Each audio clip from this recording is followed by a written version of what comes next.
there will never be one guy or one girl, but just to be among of those who are seen as the best in the industry. I would like that. And that's how social media are helping with that. Being an influencer means that I had the opportunity to start my own business as a personal trainer. Sådan at du kommer ned, sådan der, hvor vi gerne vil holde det. In 2015, Morten Norgard began studying his bachelor's degree in sports science. At the time, he was unsure about what his career path would be. So he began posting about fitness on Instagram. And as the years went by, I got more followers and I got more and more into fitness. The amount of followers I had by being or trying to be an influencer got me to where I am today. So it got me the opportunity to start my own business. It felt like it was meant to be that I needed to do this personal training because I had a great reach. The most popular social media platform for influencers is Instagram, with an average of 93% of influencer marketing campaigns. YouTube holds the second place. To give a better understanding of what an influencer is, we contacted Fergal Quinn, lecturer in journalism at the University of Limerick in Ireland.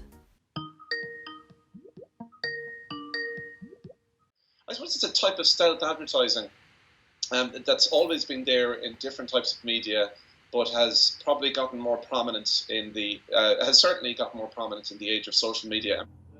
I have done it this personal brand kind of way, and putting myself out there and being personal.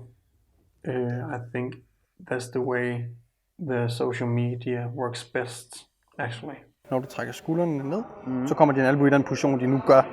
Ikke? Okay. Men hvis du kommer til at slippe dem sådan et stykke... If you're trying too hard to be unique, you're not. So if you just be yourself, I think that's the greatest way to reach people, actually. Kører med the big boy plates.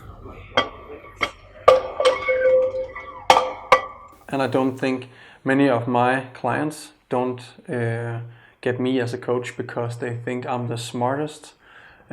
They think I can help them reach their goals, of course. Med hofte. Træk dig til. They also think I seem nice, or I seem cool, or I seem like a guy they want to chat with. Oj, stærk med. Det var led. Time spent as an influencer has allowed Morten to work according to his own schedule, building relationships with his clients whilst creating content for his growing social media platforms. The programs I write for people, I can do 2 a.m. in the morning, and all the editing I can do whenever I want to, where I want to. But the only thing I need to do outside of this room is actually only filming and personal training. When you're just starting on Instagram or any social platform, you need to test things off. I don't need to look at someone else's platform and, oh shit, I need to do it more like that because it seems to work for him. Try different styles of posts and see how which ones gets the most reach, and see what you like the most. What content do you like creating the most of? So in the fitness industry, you could take a picture of maybe a chocolate bar and a protein bar and write a long post about that. That's pretty popular, but it's not me. So I would like to share one of my clients' progress, or I would like to share a video of me doing some training stuff, deadlifting or squatting.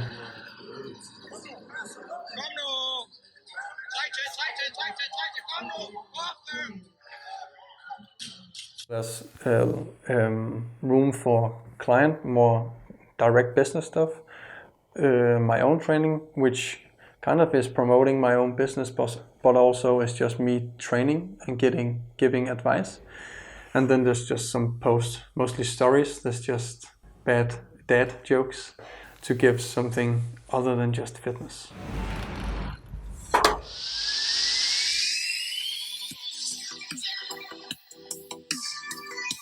I made a YouTube series about my competition in 2017, where I competed in a bodybuilding category called Men's Physique, where we wear board shorts.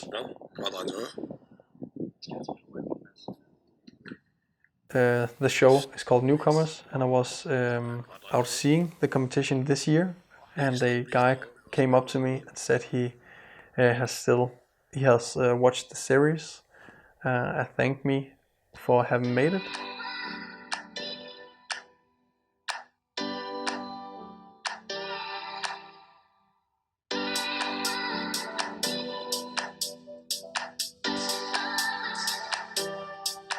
I went through what he has just went through, so people are still watching it, and that's quite nice because they can see themselves in the process of prepping for the show. It's pretty awesome.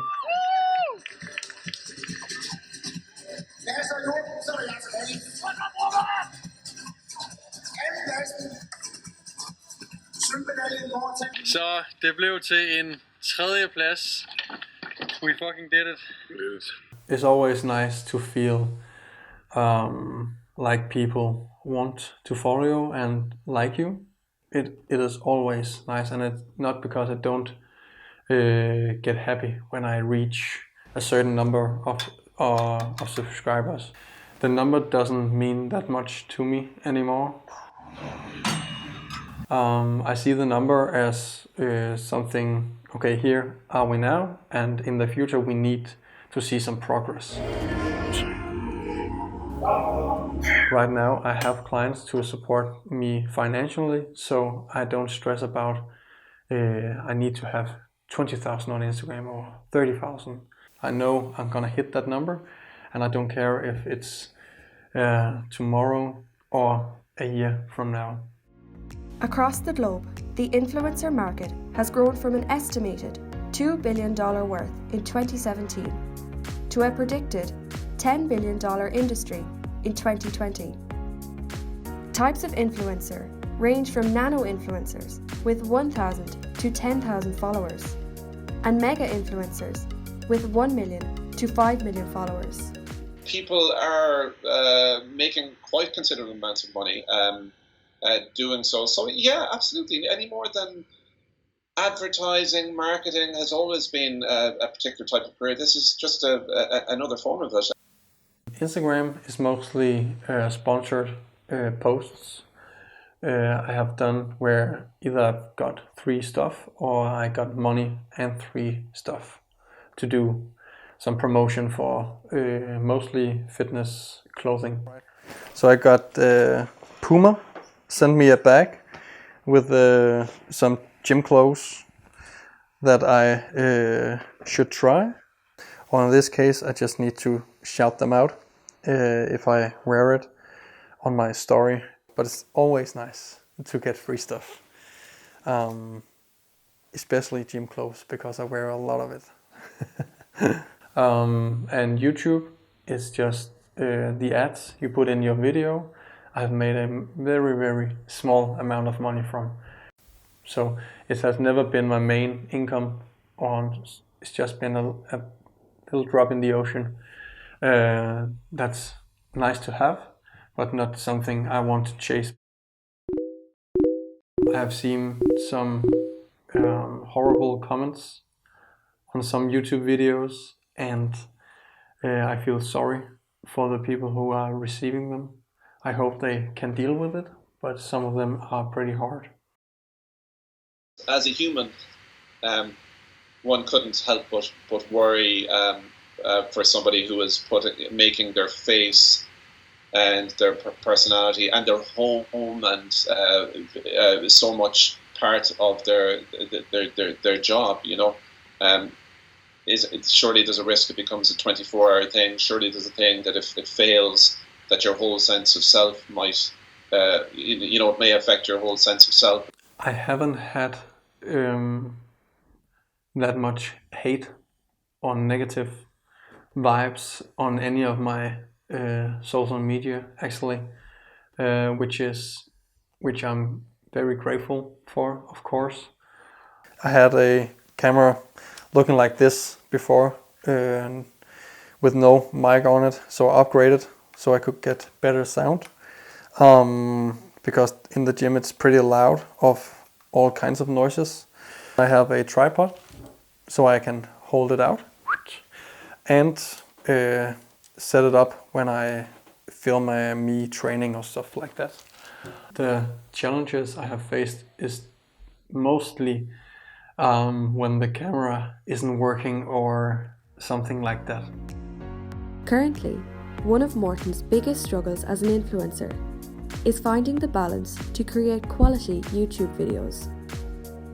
He is in the process of hiring a videographer to help him film and edit his YouTube content to keep his subscribers engaged.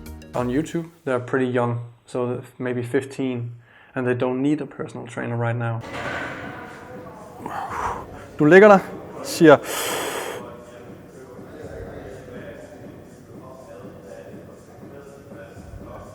The guy or the girl that's 15 years old today will be 18 in 3 years, and the one who's looking that's 18 today is 21 in 3 years. So I see it as an investment in the future. Plejer det at være hårdt for dig, eller hvad? Ja, men altså, jeg... Så. Der. Pres dig selv ned i bænken. Der. Træk dig selv til stangen. Ned i bænken. Der. Igen. Pres dig selv ned i bænken. Der, den var god en med. I think the personal training business have evolved a lot over the past 10 years with social media, and I think it will change a lot in the next 10 years. So I'll do this as long as it's relevant to getting clients and getting food on the table.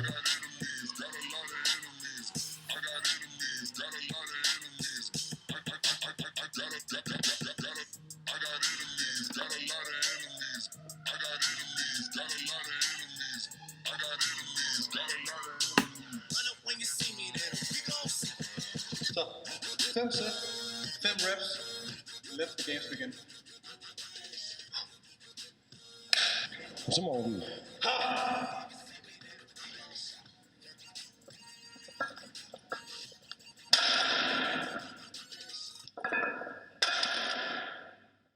I'm very lucky to be born when I was born. I have a great life here in Copenhagen, and it's opened lots of opportunities for me, and I didn't think I will be sitting here today if it wasn't for social media.